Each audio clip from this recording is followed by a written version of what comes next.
Hey there, this is Coach Carvel Bailey. Welcome to another episode of Coach Carvel Bailey's Lunch and Learn. Listen, today we're going to talk about the three effects that Kobe Bryant has had on the NBA, as well as three things that can help your student athlete. All right, so be sure to share this with somebody that you know that really needs to learn from it, and we'll be right back in a second. All right. Talk to y'all in a minute. We make stocks. All them stocks is different teams, right? Every time that train stops, it's just a different team. But what happened to the train when the doors closed? It's on to the next one. It's on to the next one. So that train don't care who in this way, and unfortunately sometimes people die, but that train don't care who in this way, whoever in this way gonna get what? Ran over. Ran over. That's how I want y'all to think. Same way about no matter what that teacher give you, this assignment about to get ran over. Because I'm an Olympian. And I put in the work. Does that make sense? Like, and if y'all don't understand that, it's another team that do. Because we talk about the hard way, it's going to be them teams in the fourth quarter where it get hard. And it's a nose-to-nose battle. It's going to be who's going to be the toughest to come out. And it ain't the toughest like this with them push-ups or whatever, right? It's who's going to be tough here. Who's going to say, we going to win because we put in the work. The train can't go if everybody ain't on the same track, right? The train can't go if it ain't on the track. So if one of y'all is not on the same page as everybody else, the train don't move. Or the train, what happens when the train goes off the track? It's called what? Derail. Train that derail, can it ever get to its destination? No, sir. So if y'all walk around here and y'all late to class, the train derails. If y'all getting bad grades, the train derails. Because he just gave me 100. But it took y'all to help him to that last 50, right? Yes, sir. Period. So if one person ain't doing what's supposed to be done, that's where the accountability comes in. Don't be late to class. Don't get written up. Pull your pants up. Like, it ain't hard. And when y'all learn how to do what you're supposed to do, you can do whatever you want to do.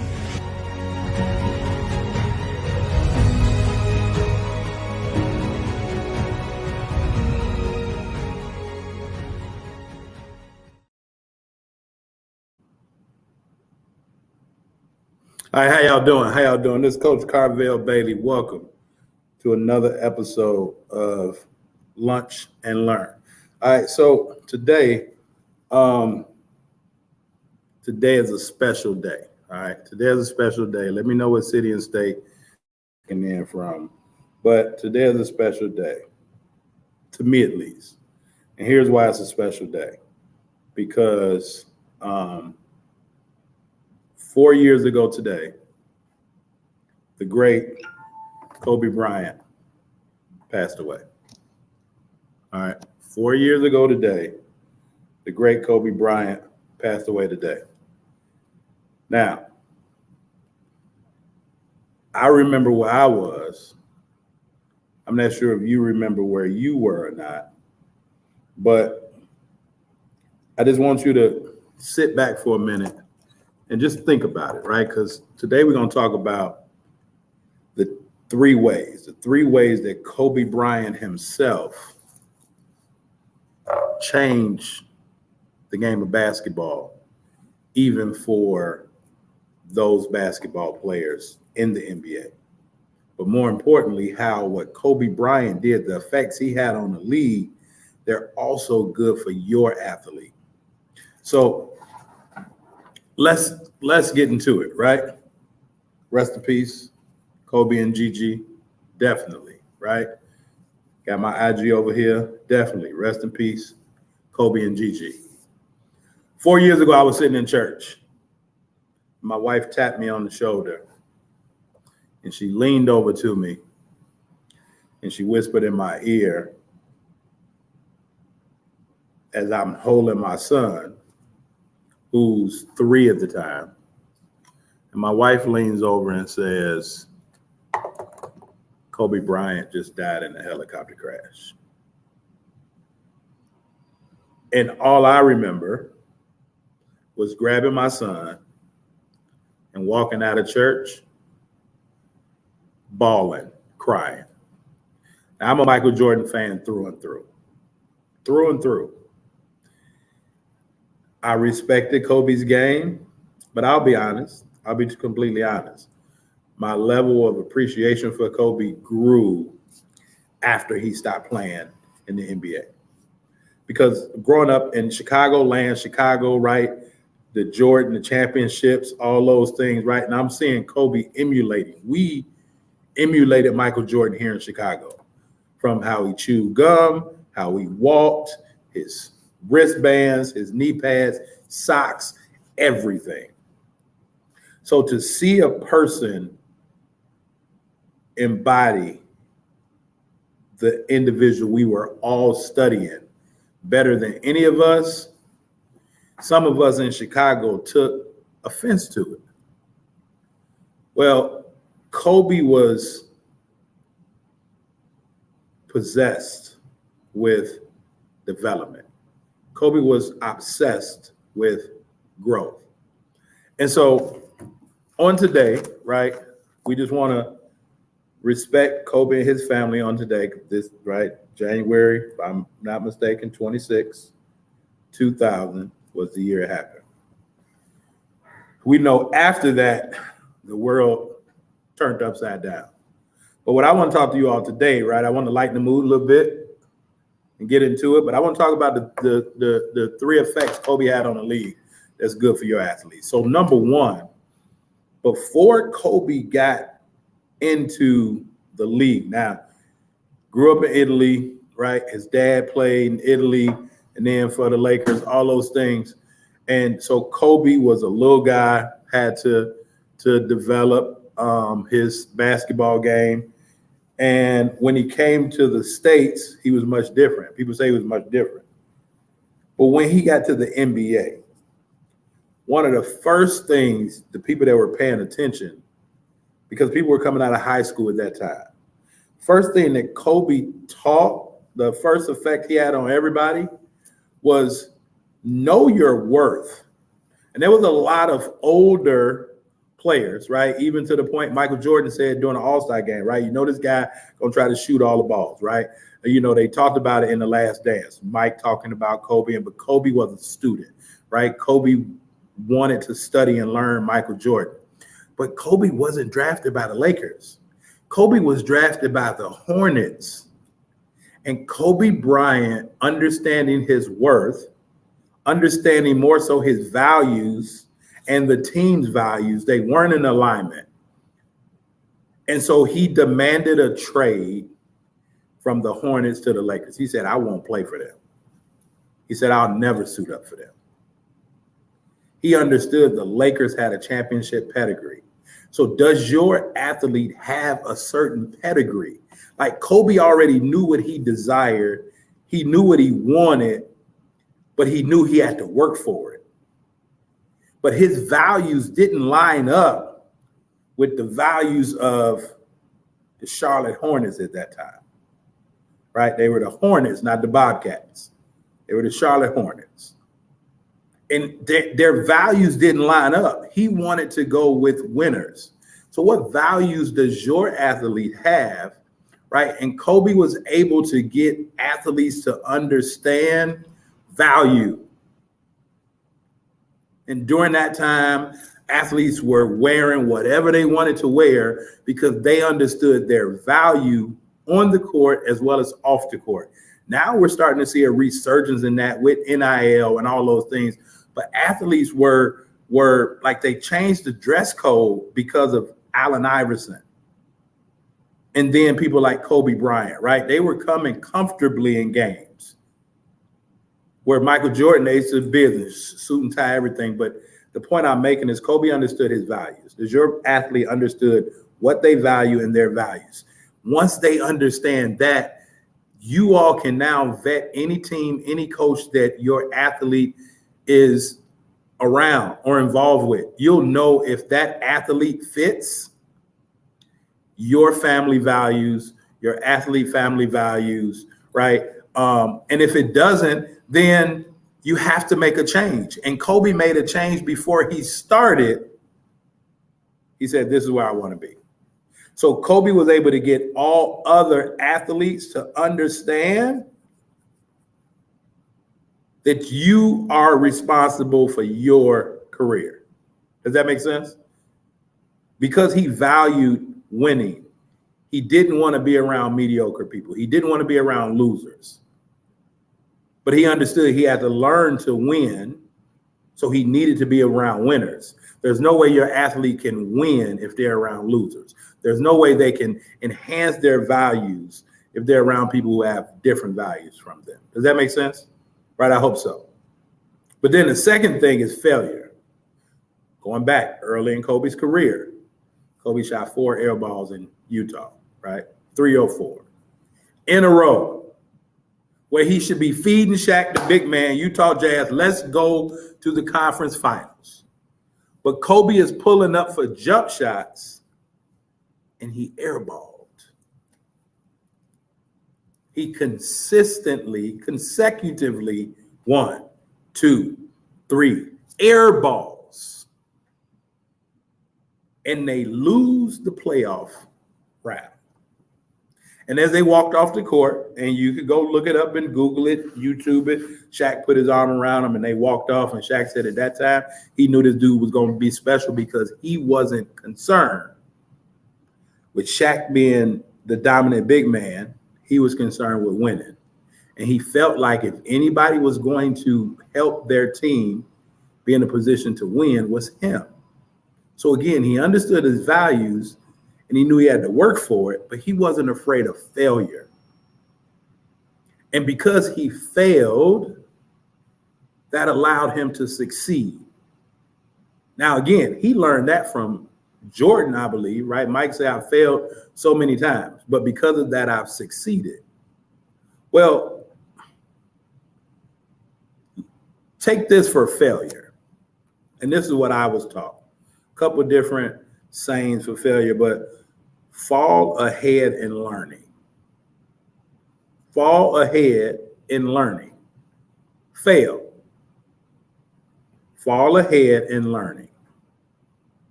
The quicker you fail, the quicker you learn. So when athletes want to reclassify, they're afraid of failure. Does that make sense? And again, this is just my personal opinion. When athletes do certain things, when they procrastinate to go in the gym and work out, when they procrastinate to get their work done, when they procrastinate, they're afraid.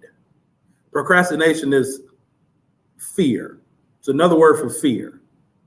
Well, most people are afraid and are fearful of failure. But Kobe Bryant understood that failure is a good thing because he airballed those shots and then he went and worked on those things. There's a story about the Lakers losing in Miami and all the Kobe's teammates they all went out after the game and hanging out. They said Kobe never got on the bus back to the hotel. They say Kobe went right back on the court in his uniform. And they said Kobe, because he missed the game winner, go look it up on YouTube. They said Kobe was in the gym in Miami until about 2 or 3 in the morning the next day. He didn't leave the game. He stayed in the arena and he worked on, watch this, the same shot he missed for game winner. They said for about 4 hours straight. They said he didn't do nothing but replicate that same move and shot that he missed for game winner. Failure. Because he failed, he was able to fall ahead in learning. He was able to learn faster what he didn't do. My question to you is your athlete afraid to fail? Are you saying things to your athlete that's causing them to be afraid to make a mistake, to be afraid to fail. Because none of us are perfect. I would tell my athletes all the time, I need you in these workouts to go fast enough to make a mistake. Because if your athlete is never making mistakes when they're working out, or if you call it training, whatever you wanted to call it, skill development, if they're not making mistakes, they're not working hard enough. So Kobe, what effects he's had on the NBA is knowing his value and then failure. Kobe Bryant was injured so many times. He tore his Achilles. He still went to the free throw line and made those 2 free throws. Values. Goes back to values. He made those 2 free throws, then he walked off the court. It took him a year to rehab, but he knew he had to put in the work. He knew there was going to be failure along the way. Get your athlete to understand there's nothing wrong with failing. As long as they don't keep failing the same things over and over, because now they're not learning. Does that make sense? Fall ahead and learning. If I try to do something twice and I fail, at least I know what not to, I know 2 things what not to do. It's not going to bring me the result that I'm looking for. Where other people may do those same 2 mistakes that I already knew I shouldn't do. Fall ahead and learn it. All right. Some people say first attempt in learning, right? Fall ahead in learning, first attempt in learning. Do it again, then try it again, then try it again. The third thing that Kobe Bryant, the third effect Kobe Bryant had on the NBA, and this is probably one of the biggest ones, persistence. Again, we talked about him wanting another team. We talked about him airballing. We talk about the injuries and the coming back, right? We talk about all those things. 5 championships in 20 years. He had to be persistent to keep going, keep going, keep going. This is a marathon. This is a marathon, not a sprint. And around this time, there's always the McDonald's All-American announcements. And I talked about it yesterday. Don't be offended or upset. You can be offended, but don't be upset if your athlete doesn't make the McDonald's All-American. It's like 20 people that make that out of all the people that play. But persistence, can you keep going? When your athlete meets failure, will they stop when they hit that adversity? Or will they keep going? Will they be persistent? Or will you just move your athlete from team to team to team, not because their values don't match up, but because you're not allowing them to face adversity and work for those things that they need to work for so that they can get over the things that they're looking to get over. So you have to let them deal with adversity. And, you don't have to be so hard, but you have to manage from afar.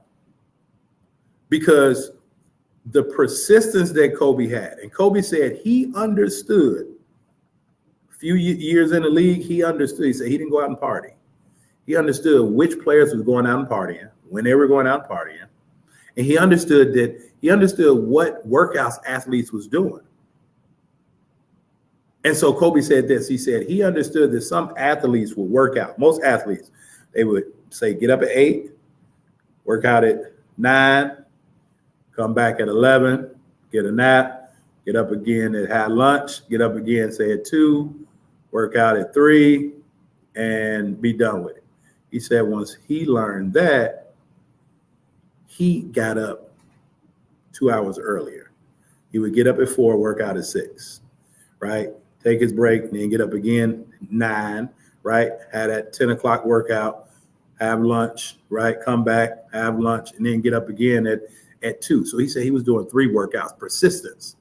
He said, do you know at the end of 3 to 4 years, they would never catch me because I've had 1 extra workout a day throughout the year than they had. So they'll never catch me. Those are the same things that your athlete can learn from. Are they persistent when they fail? Right? Do they understand that failure can be a good thing? Don't let people tell you it's not right. Schools, like I'm in a school right now. School systems tell athletes all the time that it's not good when they fail. Well, how they gonna learn? And then values just don't add up, don't line up. But I want to leave y'all with this before I go, right? I want to leave you with this before I go. I want to leave you with one quote from Kobe Bryant. Kobe Bryant says, "I can't relate to lazy people. We don't speak the same language. I don't understand you. I don't want to understand you." He understood he didn't want to be mediocre like most people. As I get ready to close today, if your athlete hears nothing else today, get them to understand that most basketball players around the way are mediocre. And if they just do one extra thing, that will put them light years ahead of everybody else. All right? So I'm Coach Carvel Bailey. That's it for today. Listen, y'all have heard it. Next week, I'll talk about it more next week, but next week we will do another Mamba Mentality Masterclass for 2024. All right, if you want to get on that wait list, just inbox me. All right, we're doing it for $24.08 plus tax. All right, if you want to get on that list, just inbox me and let me know. All right, it'll be about a 2 and a half, 3 hour training. All right, but our Game Changers is happening on Monday. All right, if you ain't registered, get in so that you can register by Monday.